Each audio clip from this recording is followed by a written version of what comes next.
Hey YouTube, let's talk about Kershaw. I've been watching everybody with their SHOT Show.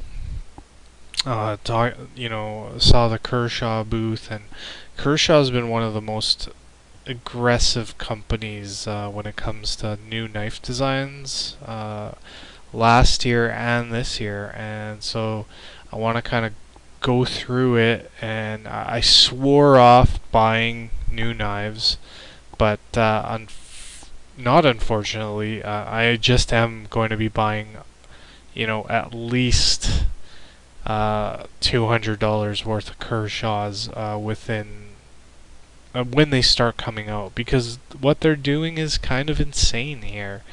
Right off the top of this list, I don't really like any of the stainless steels, so they're slippery. I have tons of aluminum knives. Aluminum's lighter, so I prefer it. So I'm just gonna pass on all this stuff.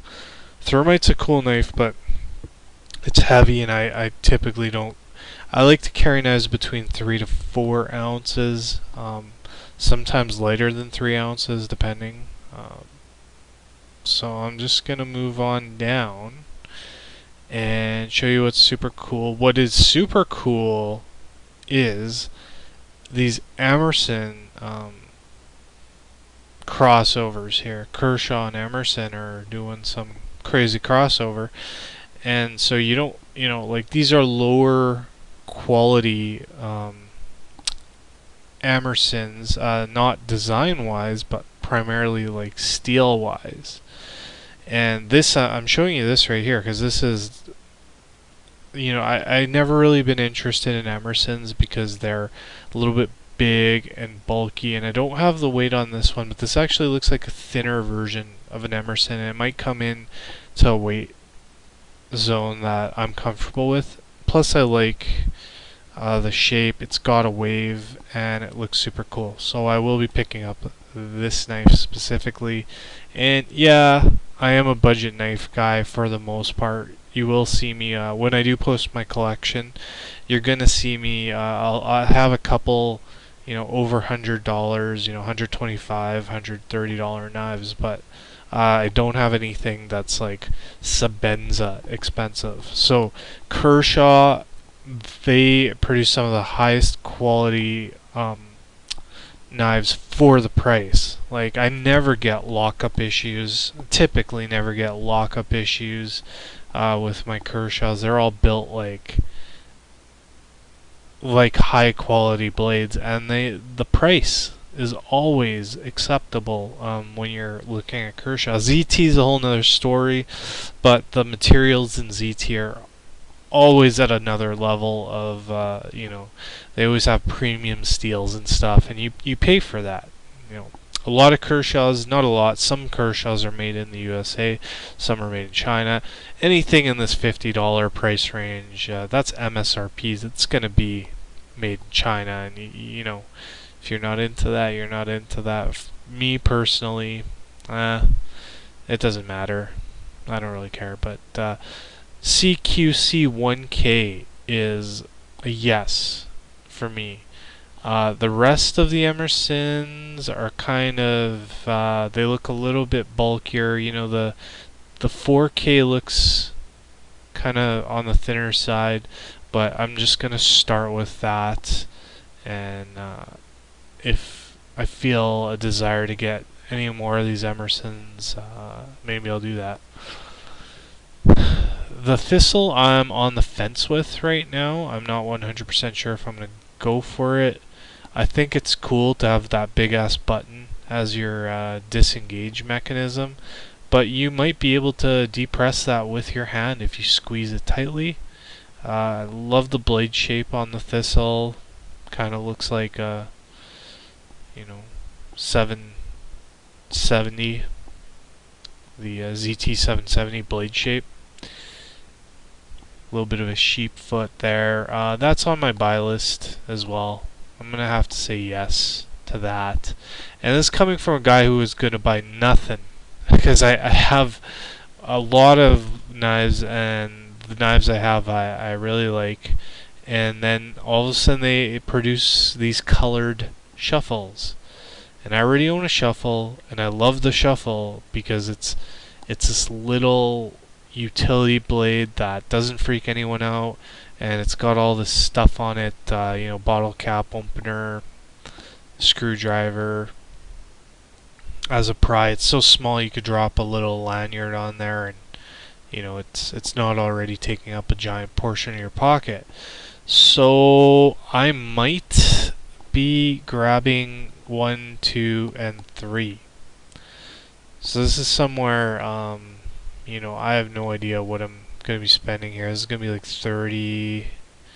Yeah, this might be like 20 something. It's 50. And then these are going to be all in the 15, 17 range once they're out in the streets. So it's going to be $100 right there for sure. But I don't care.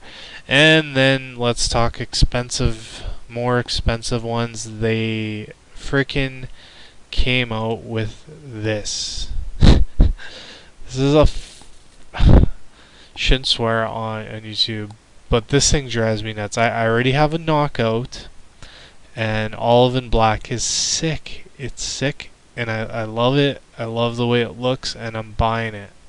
I wasn't planning to buy it, but I am, and that's going to be about $80. Maybe a little bit more, maybe a little bit less. I'm not sure. So that's where my $200 is coming out from. Let's see if I can go back here. Hold on.